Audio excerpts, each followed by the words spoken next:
Hello, this is Riku558, and this is day 3 of 4 of the Kamen Rider Kabuto week. My bad. And for day 3, we're going to be looking at the Deluxe Hyper Zecter from, which is the upgrade device for Kamen Rider Kabuto, where he is able to use Hypercast off and go to unbelievable speeds, obviously higher than normal clock up. And I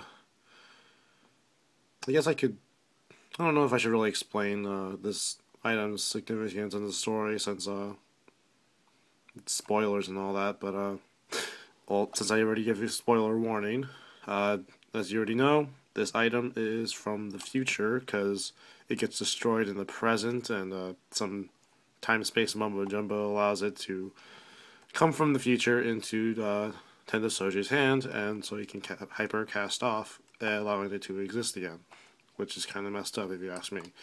But then again, time paradoxes are weird like that. Anyways, so going on to the design, it's pretty much 100% show accurate. Once again, it can't fly since it's just a toy. I am questioning if this part was here or not. I forgot. Tell me if I'm wrong. Anyways, it has a nice bright silver with some black accents here and there. I think this is a bronzish color, not red. This is the red here. And then a nice bronzish button here with the speakers right underneath the button. And then that's actually it for the colors. So let's turn this thing on and get the confirmation noise.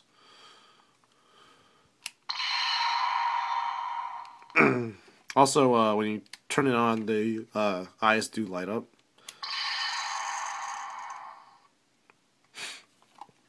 So, this thing doesn't do a whole lot, so I'm just going to take my time going through all the features. So, obviously, first thing there is to do is the Hypercast off. So, take this guy here and pull it down until this line matches this line here.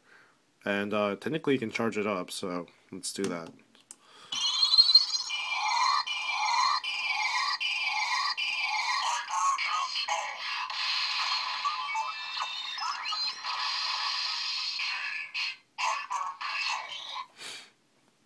There's the Hypercast off. Very simple. And then to do the hyper clock up, all you need to do is press this large button here. And there are lights going on here, but I'll let you listen to the sound for a bit first. Actually, I think I can just show the eyes. You can hear it fine.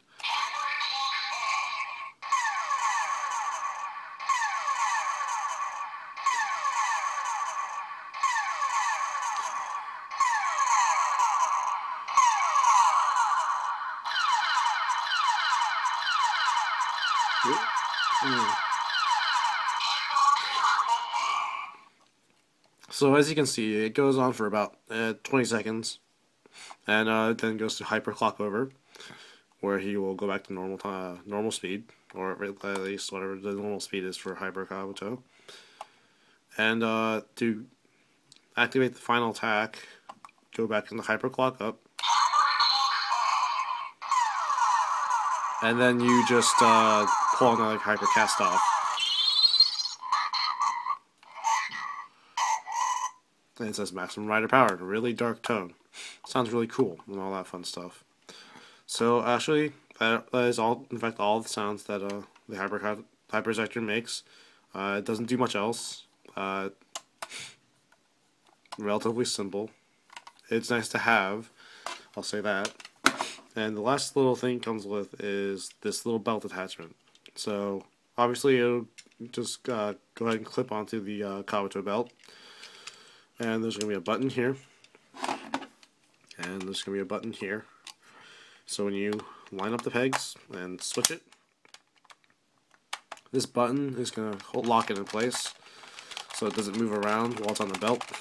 And just to simply detach it, press the button down.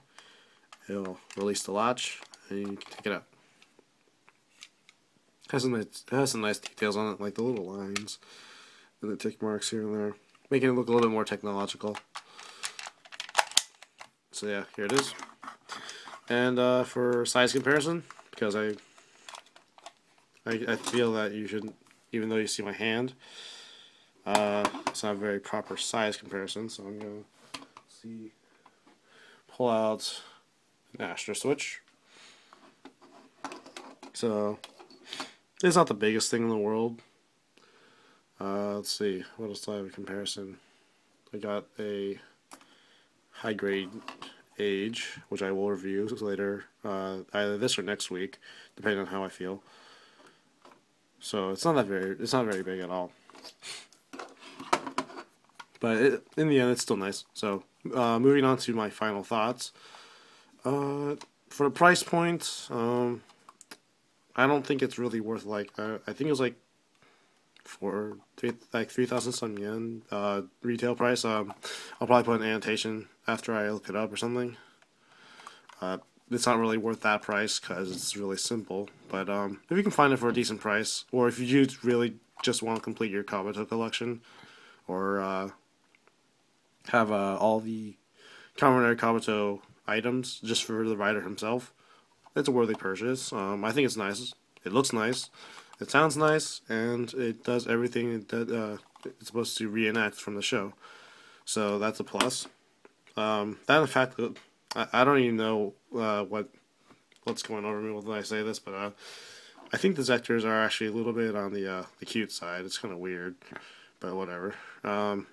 Just having a little beetle on your desk, just sitting there, even though it has the super dark voice, it doesn't sound cute at all in the slightest. But whatever. To each their own.